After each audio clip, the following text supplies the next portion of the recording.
are the requirements? So you already mentioned that once you get admitted and start the program, be sure to tell your friends that you will not be available to them for the next 1.5 years. management assessment test, like I want to enjoy the process. So we are really Bad bitches in business. bad We already bitches, said yeah. that. But at the other side, okay, we have Oxford, we have Harvard.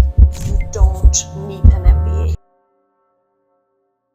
Okay. So, very interesting. So we basically covered the overall, a little bit the story, the difference between executive diploma and MBA program, plus scholarship opportunities, your aspirations, what you want to get from the school.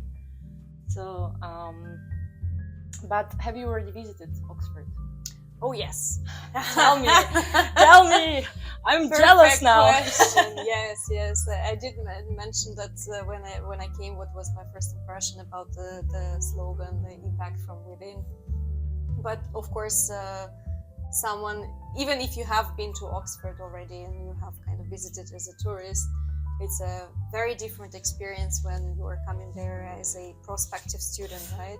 So actually this year we were lucky enough because, as we were told afterwards, this was the first time this kind of event was organized by the school staff, and they called it an experience day.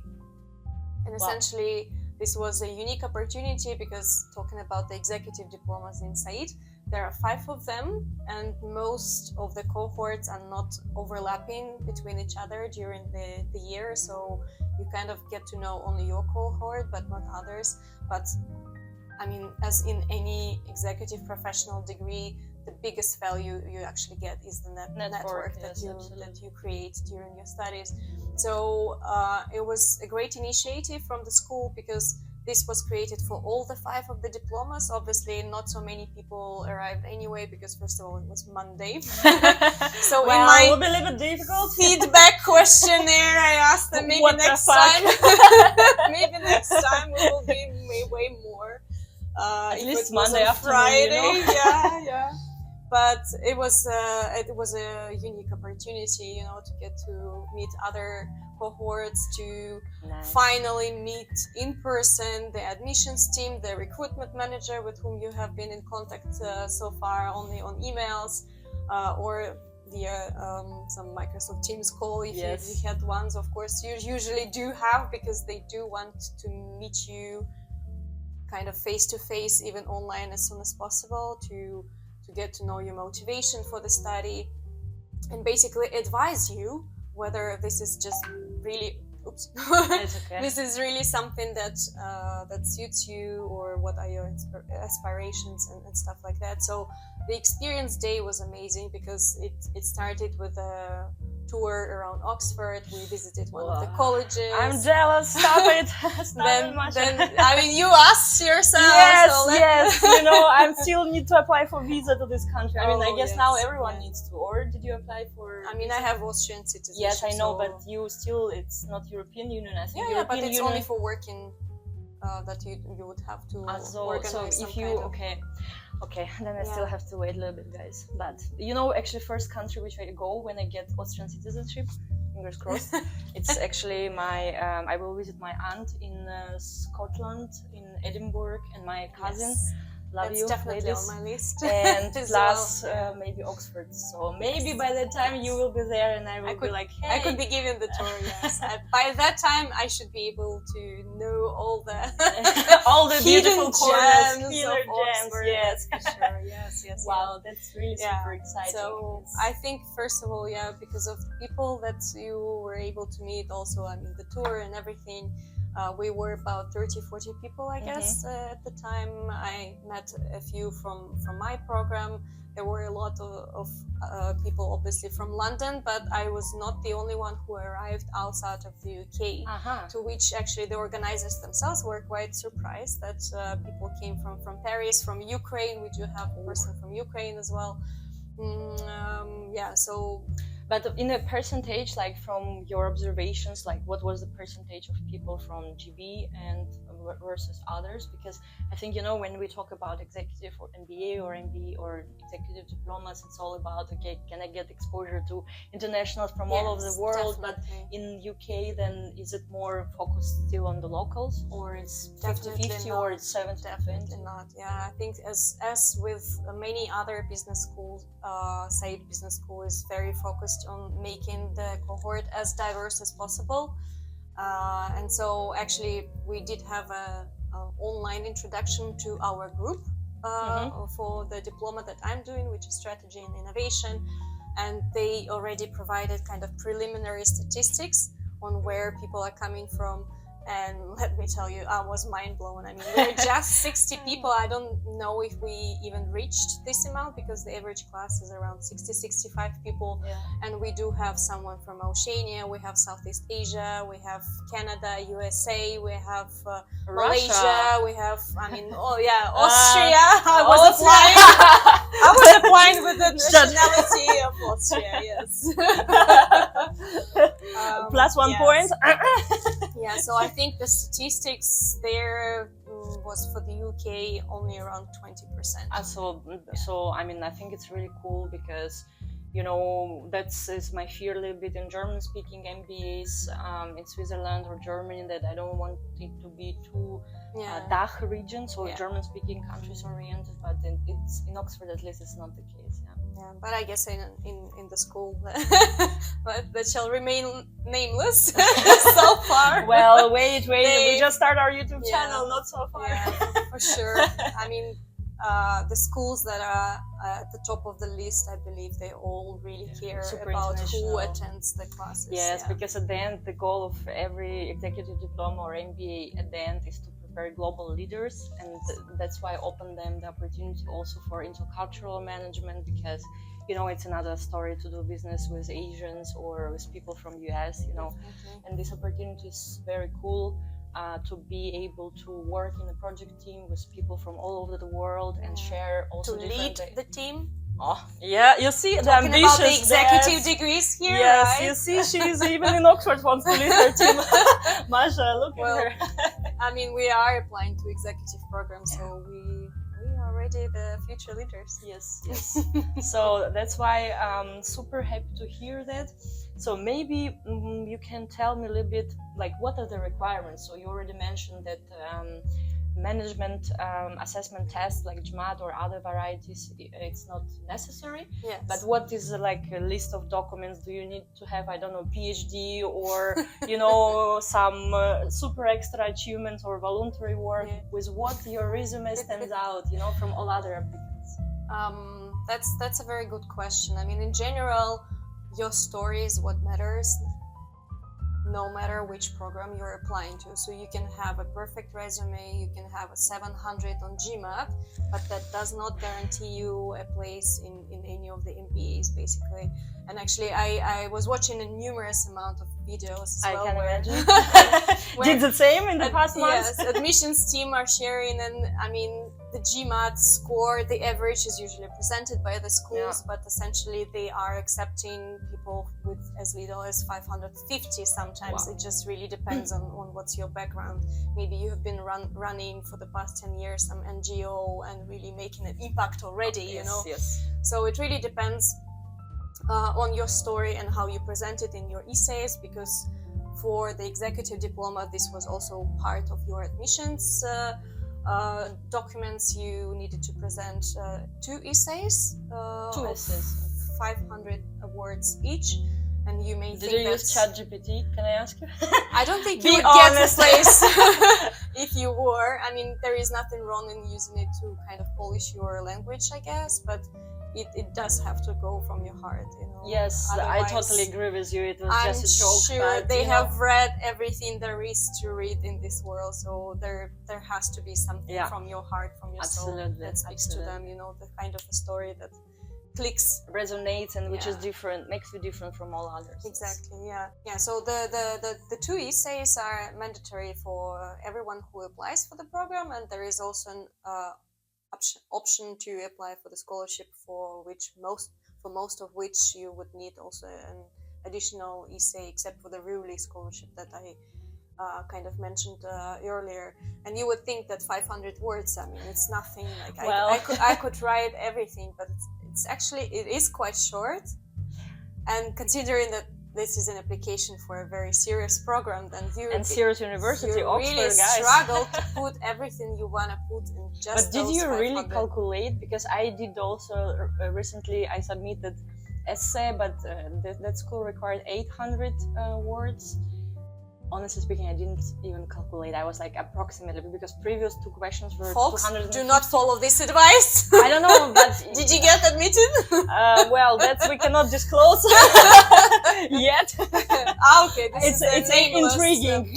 Nameless. That one should not be named yet, guys. Yes, but yes. We are coming to that. Yeah. Yes. Well, I was not taking any risks for sure, so Okay. I made exactly 500 words on my essay. So so that was one of the criteria, and then obviously you need to provide your CV and your diplomas from all the degrees that you have. So basically you apply for this degree knowing that this is a professional degree, so yes, of course. Your stories matter from the professional world, not just, but it's one of the things that make you stand out, what kind of experience you had and why you chose to have this experience. Yes, to be honest, from my point of view, like I was also just disclosing a little bit, applying for a couple of schools so far, and that's indeed true. Honestly speaking, I think 80% of the decision is made by just checking your LinkedIn profile. Definitely, or yes. CV. Because I think it's all, you work hard, you study hard, and then it works for you. So you worked on it, but now it starts working for you. And basically, my experience, people already approximately know whether they want you or not, yes. based on just your LinkedIn page. And that's important here. Yeah. Yes, but and especially with such programs like MBAs, I mean, there could be hundreds of applicants from around the world who have financial consulting background. So yes. In that case, you will have more than 700 on your GMAT, but if you don't have the story to stand out, then it's a problem, because the schools again want to have as diverse of the cohort as possible. So they will just simply not allow too many analysts or too many marketing people. Yeah, it should be diverse. So maybe for our audience also explaining, because what I also, honestly speaking, see as super important, that I'm more in my corporate bubble. So I'm working in one of the top companies in a very international business, or almost at the moment. But yes, so it's interesting, because why I want to do also MBA, because it allows me to leave my corporate bubble, because I'm working in one of the top companies in international business, but in corporate environment. And what I like in executive programs is that you also have access and you work closely with the people, for example, with only entrepreneurship or startup experience, or NGO, or some even volunteering. I think one of the head of master, how it's called, like the dean, he told me that they even had one scientist from biomedicine or something. He started his own business with biomedicine topic and product, but he needs this essential, executive skills to run his business, to understand a little bit financial situation, financial sheet and parameters, and that's why I think it's really cool if you either from research corner or you're an IT guy, because I met also in one of the schools quite some IT guys who just gods in programming but have no clue about management, project management and stuff like that. And this is super cool, because the program is diverse. I mean, there are as many stories as people around the world, right? So there is no path that people tend to follow, and this leads to success. And I think this is why such conversations are very important, because there is no solution that fits all.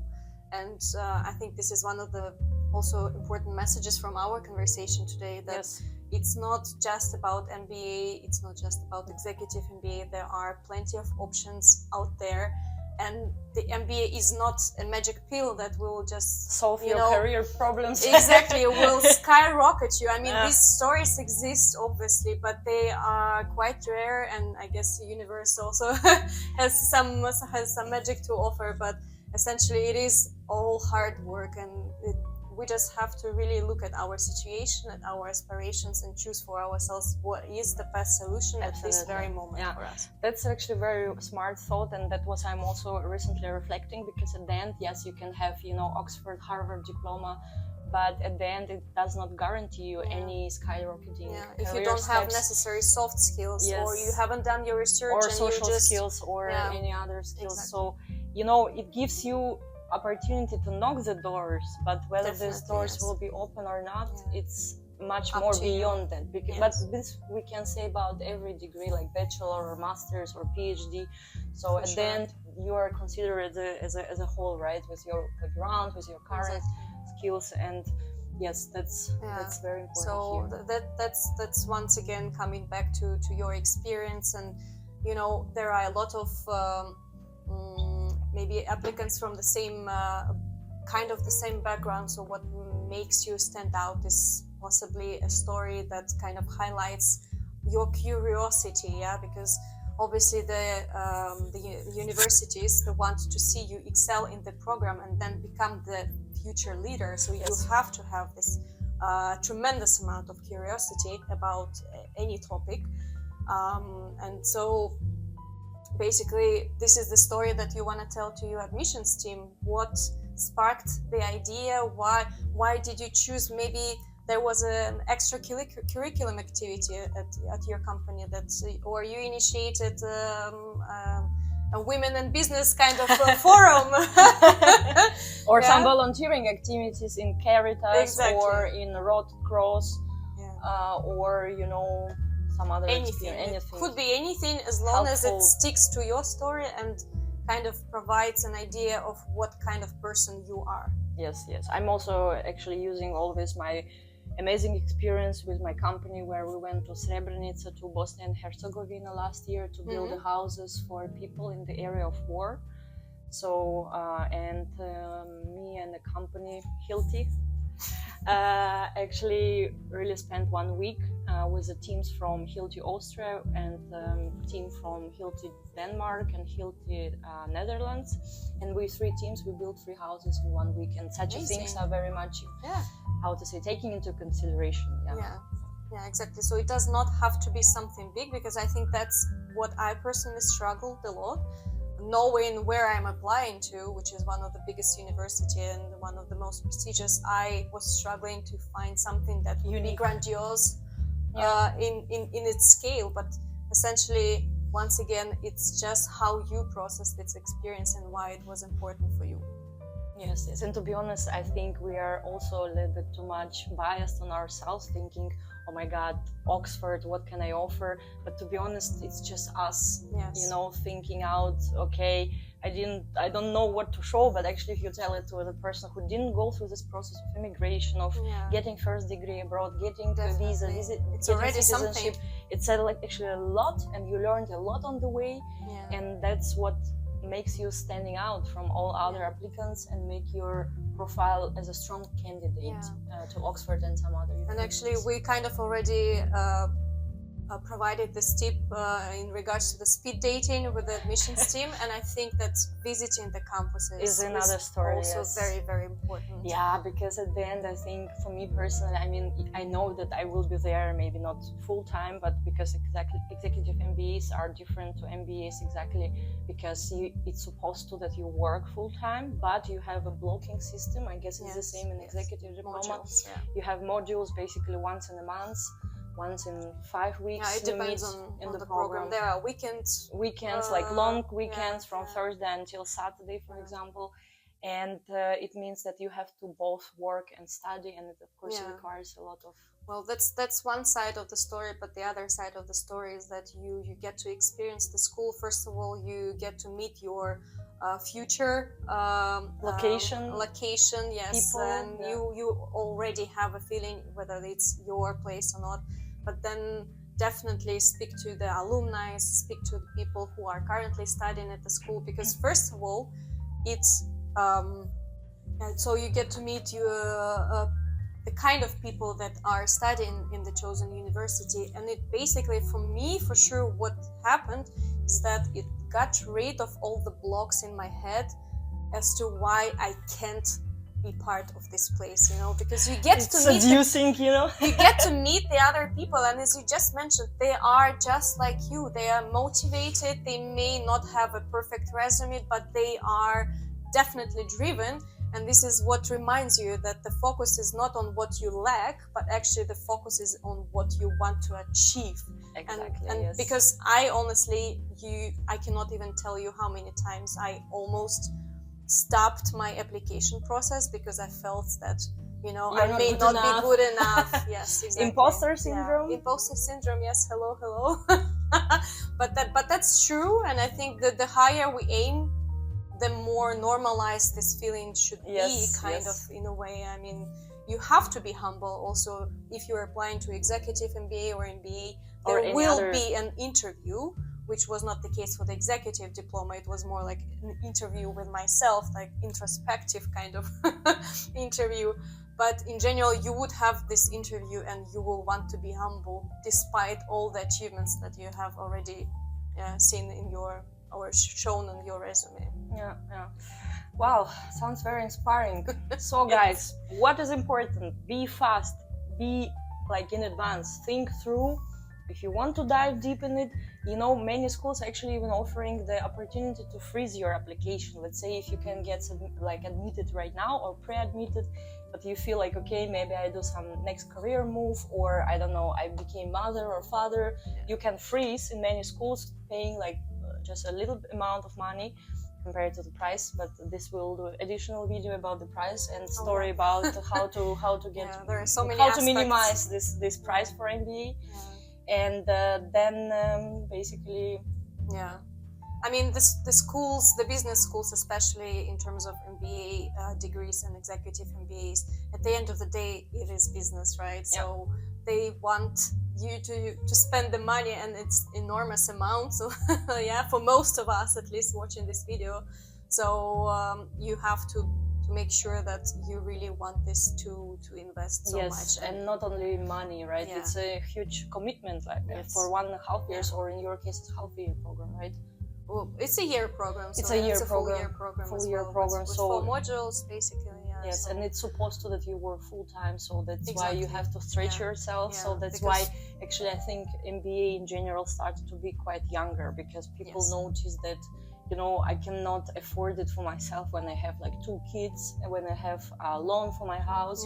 And the MBA in the past 10 years became way more junior, with all the respect to this word, because and I mean, in States, they mostly just do the bachelor's and then the MBA right away. So for Europe, I think it's a little bit different story, because we mostly go then for the master's degree. Firstly, But nevertheless, I've watched a video with one of the consultants talking about the MBA in terms of you don't need an MBA. Well, this is also another. I believe this is true. About that, because at the end of the day, as we just said, it's not a magic pill that makes your life completely perfect. So you will have to work for everything afterwards anyway. All the numerous interviews. This is exactly the reflection process I'm going through now, because looking at the price, which we will cover in another review, but I'm also thinking, okay, what do I want to get from it? But for me, actually, to be honest, a lot from this program, I personally for myself want to take, not stating the question, okay, what I achieve afterwards having this beautiful diploma, but I want to enjoy the process. So that's for me, to have a study, to again back to school. I mean, I was studying all my life, but I don't mind to do it again. I mean, we are all about continuous learning. Exactly. We are having a growth mindset. And that's a never-ending story, and that's why you have also international assignments in many of the programs during the studies, plus all the conversations, all the team activities outside of studies with your team, because you pay a lot, but you also get access to the bubble of people maybe you don't have yet. And that's also, you know, not only thinking what I get afterwards, but what I get during, you know. And it, you know, I even have like goose gums. Yeah, I mean, we wouldn't be here if we were not Yes. so excited about We are these very things, excited. So, Yes. yeah. But is your program also in Oxford has international science, like compulsory ones, or in 1 year program it's not? No, I think this is requirement. just something unique for the MBA programs, or mostly actually executive MBAs. But no, actually some MBAs also offer that. But it is a much more condensed kind of degree, so it is much more flexible and requires less presence, a bit less time resources for following all the assignments. So this is what differentiates basically the diploma from the MBA. Okay. I see. Yeah, so Sounds the international interesting. exposure is basically being there and talking to all your cohort and getting to meet other people, because you are essentially encouraged, and this is expected. You would not just meet your cohort, but you will go out there in Oxford. Oh my God, they are really overwhelming you with the amount of events, link coffees, so many different societies that are created by students, by university. And it may be overwhelming. It is for me right now. Yeah, but it's because just I the want it beginning. all, you know. But at the same time, I'm also working full time, and I have all other things. I have my life, by the way, Yeah, afterwards. and there is a bit left for some kind of life afterwards. So yeah, I guess you just have to be really clear of what you want from this experience, and then just follow your heart, kind of. Yes. And how do you feel like, you know, one of the questions, because there are different types of MBA, like I will do another video maybe also about that, because we have MBA, which you normally do after bachelor. You have executive MBA, which means you already have like 5-7 years of experience. You have also executive diploma. You have also global MBA. Global MBA is only mostly for general managers, like very senior executive. global executive MBA. So it's also price varies. Oh yeah, significantly. Yes. Yes. But what is important for me, like there are also types of format. Yeah, so these are types of the executive studies, but types of the format, because it can be hybrid, it can be full-time, it can be module system. And the one which you selected is that you want to travel like once in a month. Exactly. But just for our audience, so we record this video from beautiful Frau Vienna, so we're in the heart of Austria. And you know, like it's kind of also another dimension of this program. Like, how do you feel about, like, man, flying once in a month to UK, flying back, and, you know, still working full time, having a little bit of private life, doing private life, never heard of that. Doing video YouTube recording with the friends, you know. Yes. So how to stay alive with this for 1 year? It's not like 3 months stretch, but it's kind of, it takes a while. Yeah, I mean, once I start the program, I would love to hear me responding to that question, because so far it's all just the unicorns and fairy tales, because I got accepted, I got my scholarship, so I'm just now enjoying the moment, you know, still not really aware of what's coming in you just know, a few months. Now it's like romantic, you know, it's like honeymoon, okay, yeah. I got admitted to Oxford, let me enjoy the moment, and then like in 3 months I call Masha and like, forget about me, I'm not available for 1 year. Yes, for sure. I mean, this is what actually some of the admissions team are telling you, especially for the executive MBAs, knowing that you will work full-time. Because of the whole point, I think, of these programs is kind of to apply immediately the knowledge in to real also life. stretch yourself, because then you become very good in prioritizing, in being timely.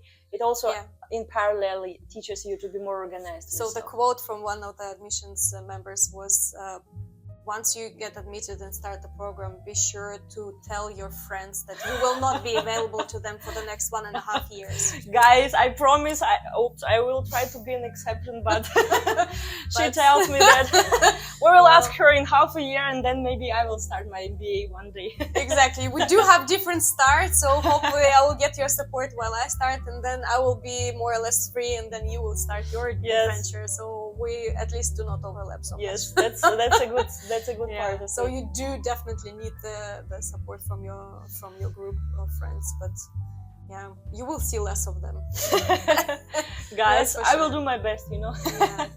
I mean, you cannot have it all, you know, just as in life.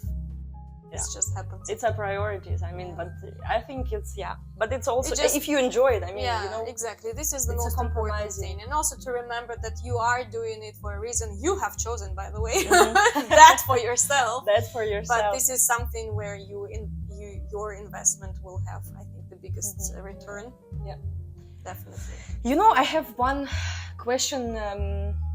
Because I'm now in the process of selection, so I'm also will be applying for Oxford School for the same program, and also to multiple others, because that's just makes me interesting, and I want to select the best for me, for my needs, for my budget, for my location priorities, and so on. But for me, it's also important, you know, we have financial time ranking. I will put it in the description, the link to that. Guys, you know, first of all, this financial time ranking is published every year, and it's dramatical how the places are changing in this ranking, you know. So like a friend of mine, he did a MBA in HEC University in Paris 3 years ago when it was #1 in the line. Actually now I checked it, it's even not in the first 10 Really? this The year. MBA degree MBA. or the school? Executive MBA degree, MBA. financial time ranking. So, but you know, like you kind of, for me, for example, rating is quite important. Yeah, I want to I want to find the right balance between ranking plus price. But for me, the question is, what is also interesting that you have schools like HEC, ISADE, EC, IMD. Man, like honestly speaking, before I went to this executive MBA speed dating, or before I started the research, I didn't know these schools, because they are quite young, maybe like 30, 40 years plus, but they are top, you know. They are top. ISADE, EC, I never heard about them. But at the other side, okay, we have Oxford, we have Harvard. And then my question That's comes definitely here. quite well known. Yes, it's quite well known, Yeah. but what is surprising for me that it's in the ranking, it's much below ISADE or EC or IMD or HEC, Oxford Business School, plus, for example, also London Business School. And imagine you have in your CV London Business School or Oxford or Harvard, but at the end it's below EC, IMD or ISADE. Yeah. And then like how does it work? Like and the second question, maybe the addition to that, you know, Oxford, when you speak about Oxford, it's more like you think about classical traditional education. They are more well known for applied sciences, they are more well known for research. Yeah, they're not so well known for a business degree. And that's where I'm now struggling with myself, reflecting on that. Okay, you can have Oxford, but are they well known for business? Not. What is about their ranking for this business school? It's kind of 20 something, right? But then you have I don't Oxford. think so, but okay. But I mean, it's not top 5, not top 10. Not top That 5, I can yes, tell you yeah. for sure. Yeah. But what do you think about it?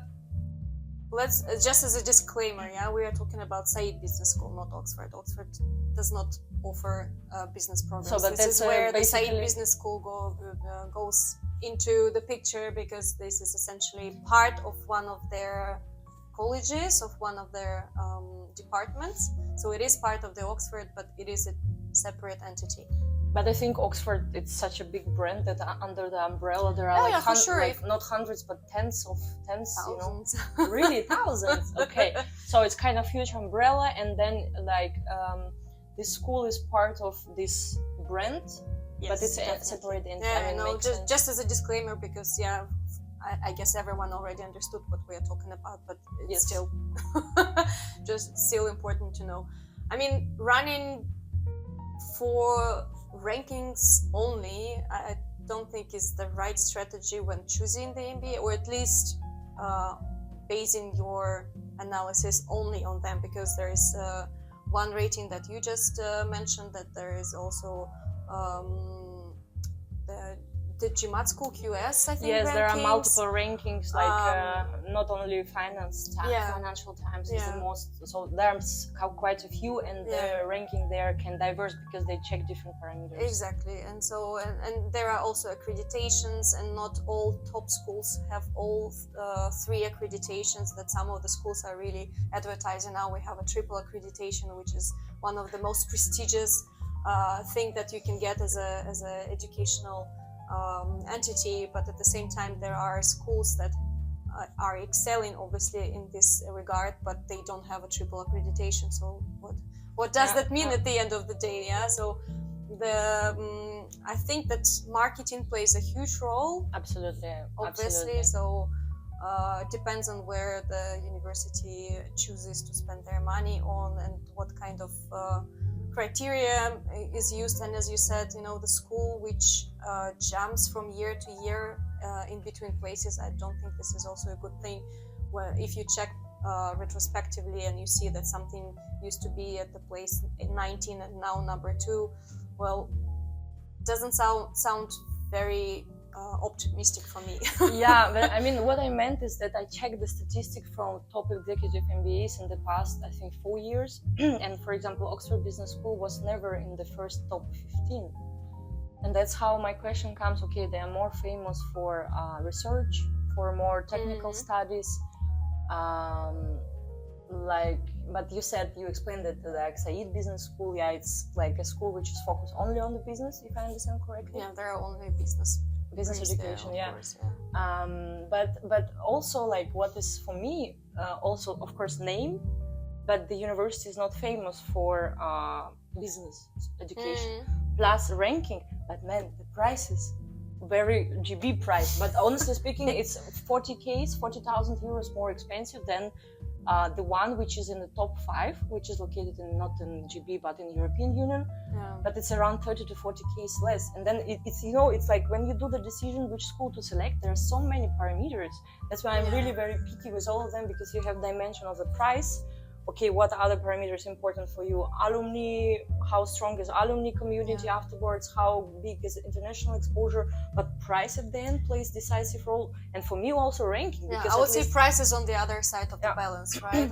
To be honest, when I was looking into programs, for me the more important part was not the ranking per se, but rather most of the schools, especially these prestigious schools, are posting the class profile. So you can always kind of already sneak peek into what kind of people are being chosen. Yeah. So you already know all your. Yeah, I mean the ones that got already accepted. So the class was formed, and this is what some of the schools are posting, and you kind of already can get a sneak peek at what kind of level of people are there at the school. Then, since we're talking about professional degrees, what's other important thing is what's the employability. Yeah. Because sometimes they write 93%, but is it within 3 months or 6 months, Or 3 so years. It's again like how you present the information. The same you do within your CV and your documentation, because somebody chooses the QS rating because there they have, for whatever reason, are higher than the financial rating. So true. you always can play around. But employability and the status kind of salary raise, people, maybe exactly, the salary raise, the amount of people who were able to triple pivot, so they changed the geography, the industry, and the overall work environment, the position. So for me, this is also very interesting, because this is what I'm trying to achieve. Now at like this career point change, you mean? Exactly, but not just a career change, but also next step in your career, maybe in a different industry and maybe in a different geography. Okay, she's very ambitious, as you can see. That's why we became immediately friends. It's all or nothing. The girls, I have a book here, how it's written, How Women Rise. So I think we are really bad bitches in business. Bad bitches, Exactly. So I think for me, those metrics are much more important. Nice. So very interesting. I mean, I'm not trying to challenge you, but it's just me, because I'm myself challenging myself, and speaking to many people, to my colleagues, to my ex-colleagues, to my friends about that, because it's so much effort to get in, it's so much money, it's so much time. You should really be sure in your decision which school you then select, because, as I said, there are multiple parameters. So the class profile of the previous cohorts, the LinkedIn search, obviously you have to use it to the max. You have to reach out to the alumni. As we said at the beginning, you have to get a little bit obsessed with that. but this is the only way where you can actually get the whole picture, not just what the marketing team wants you to see, but what's actually behind the scenes. Yeah, what kind of admissions team they have. Do they actually follow what they say is their slogan? What kind of examples are there, you know? So because this is what will be asked at your interview when you are getting admitted. Yeah, so what are the actual examples of what you state in your essay, you know? And this is exactly what should be mirrored in your research of this school, because there will always be the question why you chose the school.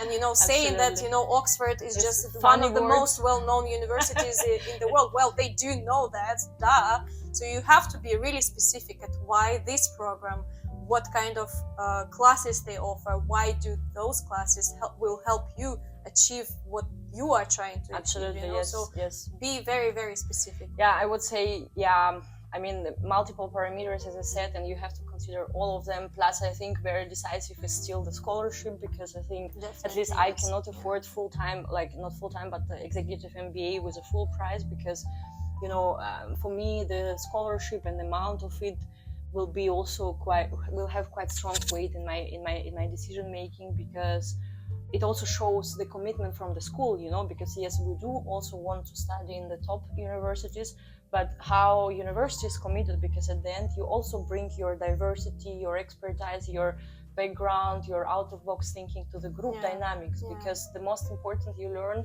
from also your peers, not only from professors, but most of the things you learn from your peers.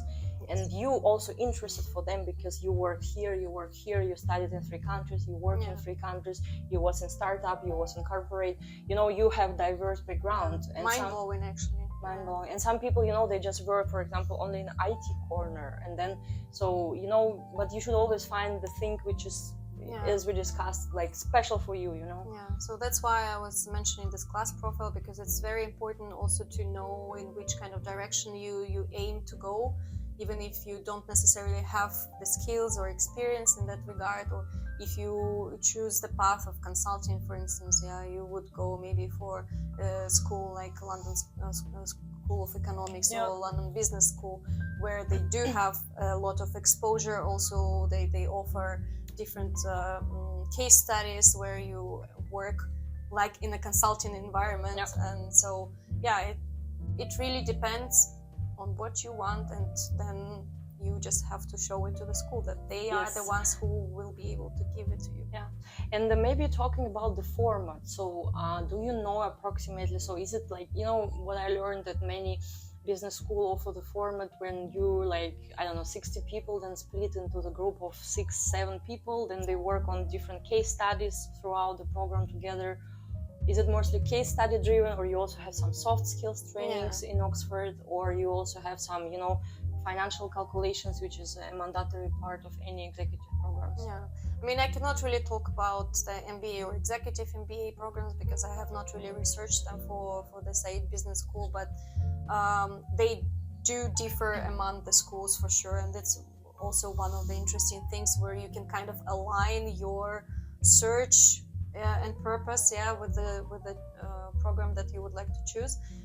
Speaking from the executive diploma, it is mostly the lectures and very heavy discussions among the cohort, if we are talking about how the classes are structured. We did get a taster lecture during our experience day in November.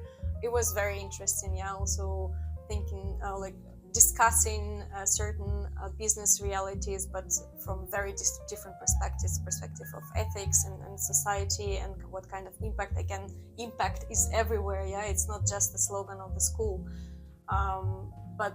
So actually for my executive diploma, which is strategy and innovation, they do have they do offer a second cohort, which is online.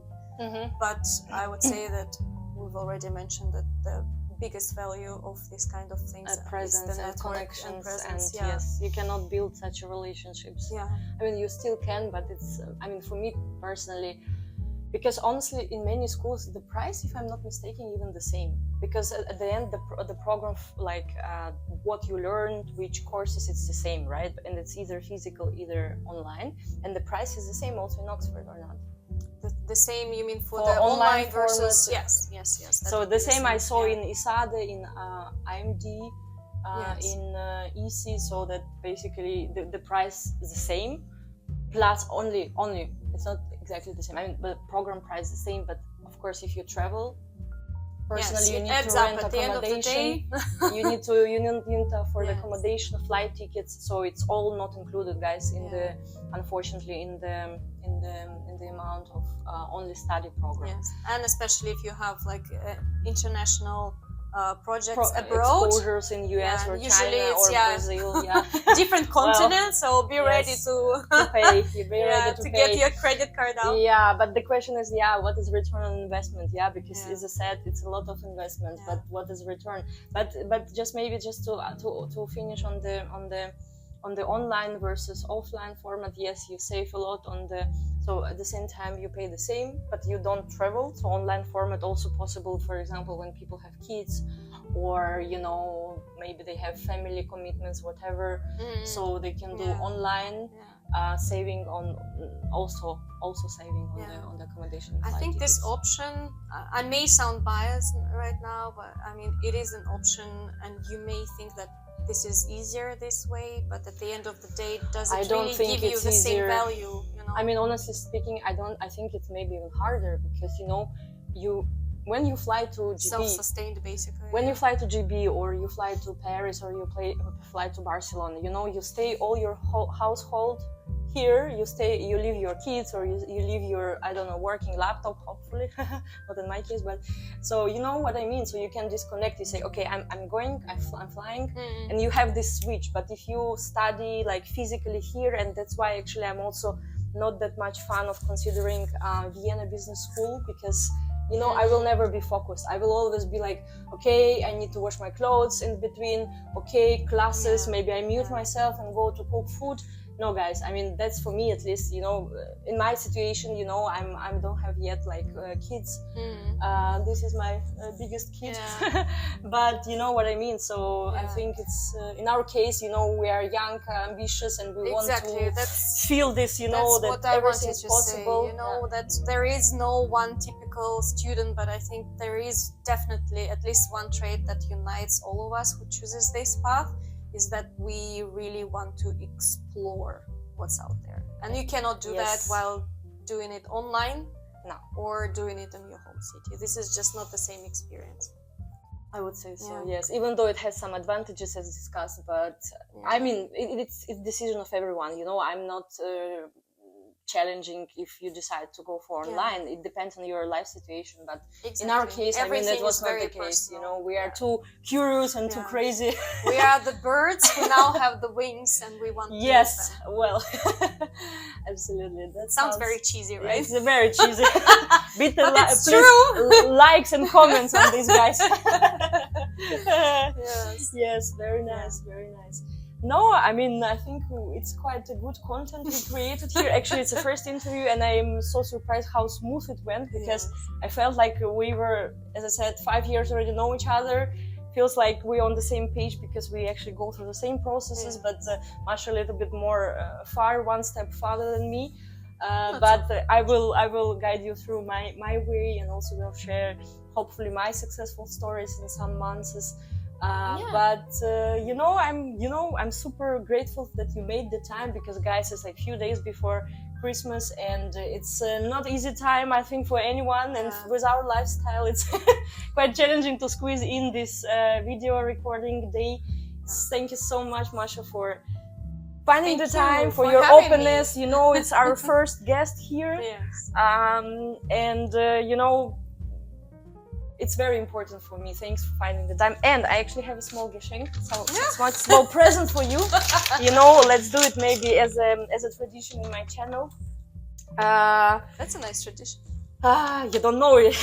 Now some snakes are coming. No, but actually I want to share with you your personal branded t-shirt because at the end, Masha, you rock, girl. You rock it abroad and you rock yourself. And it's a personal. It's a personal, Masha. You rock it. So I don't know if it's visible here, but yes, believe me, I hope you will enjoy it. And you rock, girl. You rock, girl, because you do rock. Thank you. and I hope you will use it and remember about this moment and your moment in your life, because you're still in your honeymoon and you discussed your MBA. So maybe in 3 months you will see this video and like, shit, I didn't know what I signed up for. I was so naive. Yes, but at least Thank this will remind you of this day. And so also nice. of the first interview in this Rocket Abroad channel. Well, there is always first for everything, right? Yes. And, I mean, I just hope that really our conversation, our tips, our experiences would be helpful, inspirational, helpful, and I hope that I could also bring some value to your channel. I really feel like you answered a lot of my questions and doubts, and I guess many more will come. Definitely, but thank you. There are so many ideas, you know, but there are guys, so many dimensions. That's why it will be hours otherwise. Yes, but please don't hesitate. I read all the comments. You can write down if we forgot to answer specific questions, because you know I'm planning now interviews with other amazing people to show them to you guys, to show them to the world. And if you have some specific questions, I don't know what we didn't cover here, please just write it in the comments and for the next interviews. And I'm sure it's not the last time when I invite Masha. Yeah, I was about to say, I hope this is not my last interview, because I want to have more goodies.